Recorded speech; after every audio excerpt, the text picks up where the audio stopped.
السلام عليكم ورحمة الله وبركاته. معاكم شريف أشرف من قناة إنجليزي بالعربي، ورجعنا تاني مع قصة A Tale of Two Cities للكاتب الإنجليزي تشارلز ديكنز. والنهاردة إن شاء الله هناخد شابتر 6 بعنوان ذا ماركيز اس تي ايفرمونت اللي هي اس تي دي اللي هي سينت ايفرمونت يعني. طيب ذا ماركيز ده كان زي حاجة كده، زي إيه، عمدة كده أو باشا أو بي أو حاجة كبيرة يعني في البلد. طبعا وقفنا في شابتر 5 لما تشارلز دارني هو ومستر لوري راحوا عشان يزوروا دكتور ألكسندر مانيت وبنته، وطلعوا قعدوا في الجنينة. ف بيحكي لهم بقى تشارلز دارني لما لقوا في ورقة تحت الأرض في زنزانة من الزنازين الموجودة في البرج وكلام من ده، فلحظة رعب كده تسللت لقلب دكتور مانيت، بس مش مفهومة. هنعرف بعد كده إن شاء الله إيه اللي حصل أو هو إيه اللي خوف. شابتر 6 بقى بعنوان ذا ماركيز سينت فيرمونت. The Marquis Saint-Evremond, a nobleman at the King's Court in France. واحد من النبلاء في حاشية الملك في فرنسا. had attended a fancy reception at the palace one day in 1780. حضر تقديمة كبيرة جدا ومبهرة جدا في القصر الملكي في يوم في سنة 1780. The expensive clothes and jewelry worn by the guests and the delicious feast spread on the table contrasted sharply with the rags and the empty stomachs of the masses of people who lived within a short ride of the palace. فبيقول لك كمية المجوهرات الغالية جدا والملابس الغالية جدا واللي كانوا الضيوف لابسينها، والوليمة الكبيرة جدا اللي كانت مفروضة على الطاولات، كانت متناقضة تماما مع الناس اللي لابسة مقطع وبطونهم مليانة، بطونهم فاضية من كتر الجوع، بتاعة حشد كبير جدا من عامة الشعب، واللي كانوا عايشين على بعد يدوب خطوات من القصر الملكي ده. يعني بره القصر ناس بتموت من الجوع ومش لاقيين حاجة ياكلوها ولا يلبسوها، جوه القصر الناس لابسين أحلى لبس وأحلى أكل والدنيا تمام يعني. When the reception was over، بعد بقى التقديمة دي أو الاستقبال ده ما خلص، the marquis, a haughty, handsomely dressed man of about 60 climbed into his coach.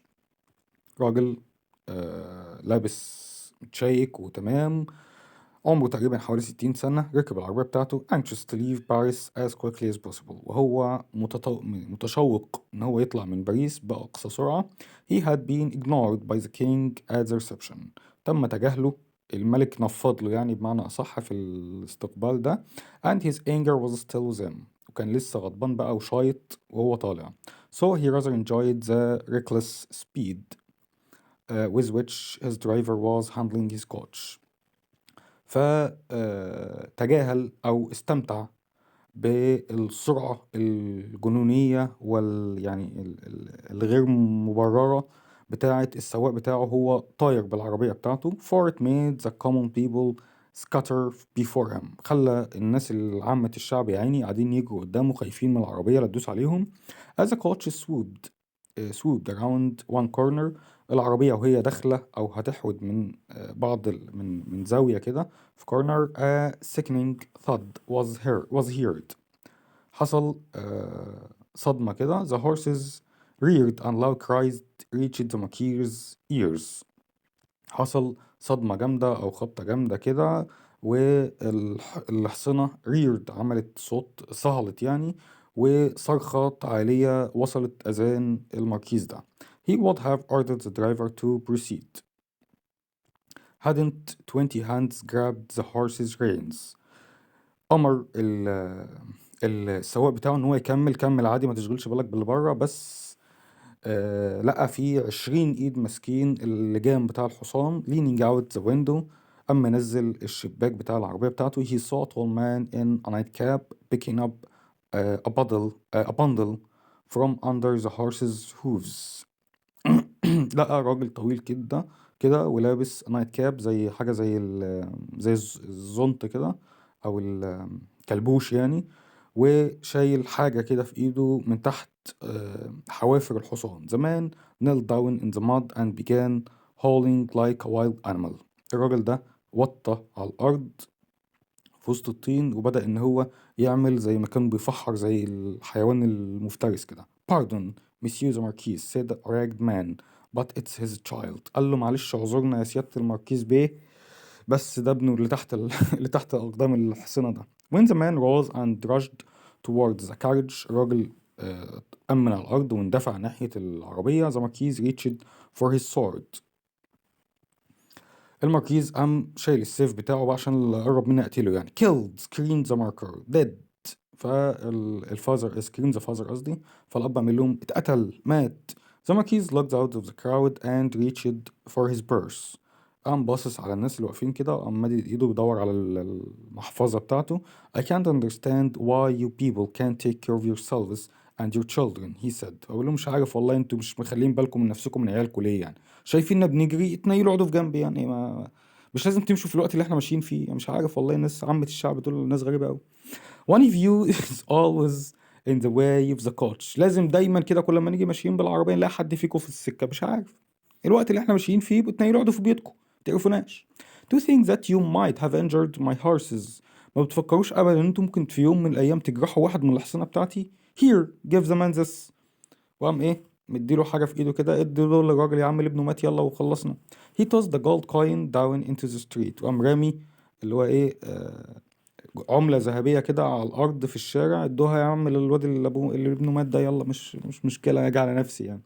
At that moment a man rushed over to the sobbing father and comforted him. في الوقت ده واحد طلع يجري ناحية الأب اللي قاعد يبكي على ابنه يا عيني وهداه شوية. Be brave جاسبر. اهدى يا جاسبر. It's better for the poor child to die without pain than to live with the pain of hunger and such injuries. قال له اهدى يا ابني ما تزعلش نفسك، ابنك أحسن له يموت من غير ألم في لحظة كده أحسن ما يعيش وهو طول حياته في ألم الجوع وفي الجراح اللي حصلت له والتعوير اللي حصلت له ديت. يعني طبعا يعني يعيش متكسر لا يموت أحسن ويستريح يعني. You are a wise man said the Marquis. فالماركيز قام قال له انت والله العظيم انت حكيم، انت اللي في الناس دي. smiling.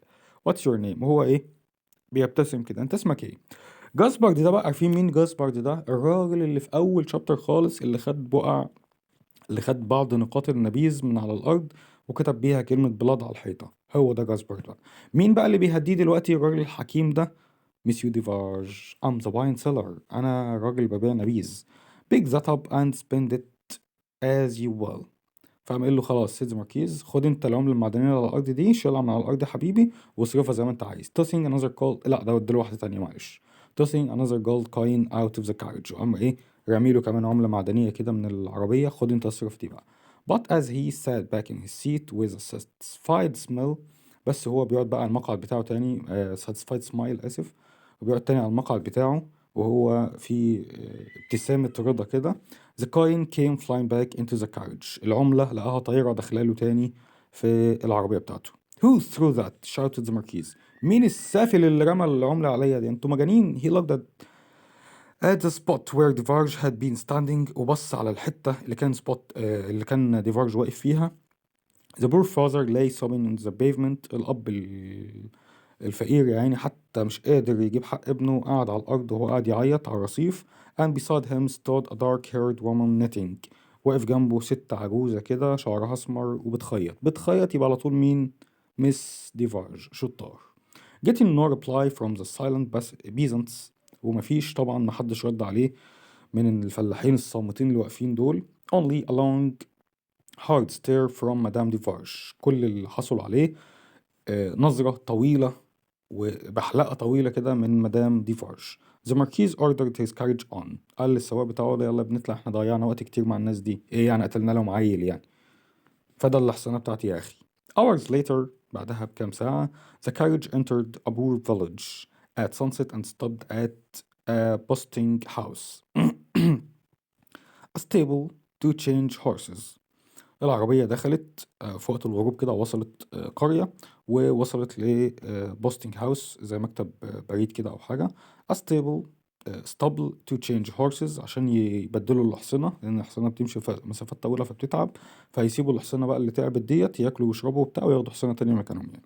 many poor peasants gathered around the coach.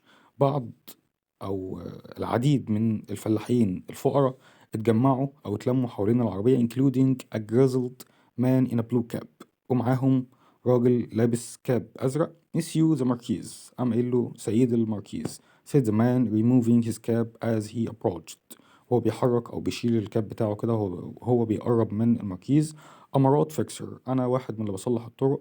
as your carriage was coming along the road outside the village، العربية بتاعتك وهي جاية على الطريق من بره القرية.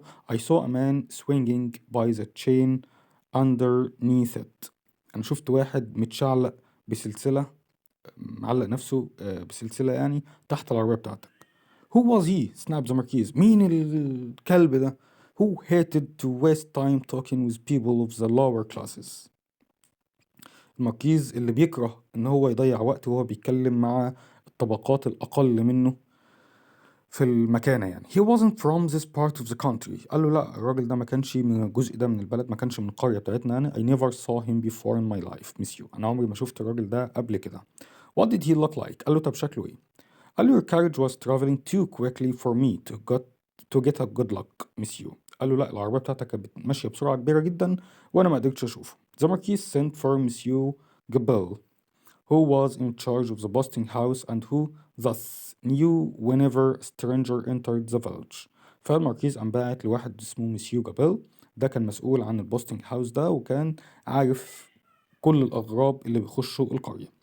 Get your hands on this stranger if he tries to spend the night in this village. قال له تجيب لي الغريب اللي موجود ده، لو هيقضي الليلة في القرية دي لازم تجيبه لي. ordered the Marquis. Then to his driver he shouted be off.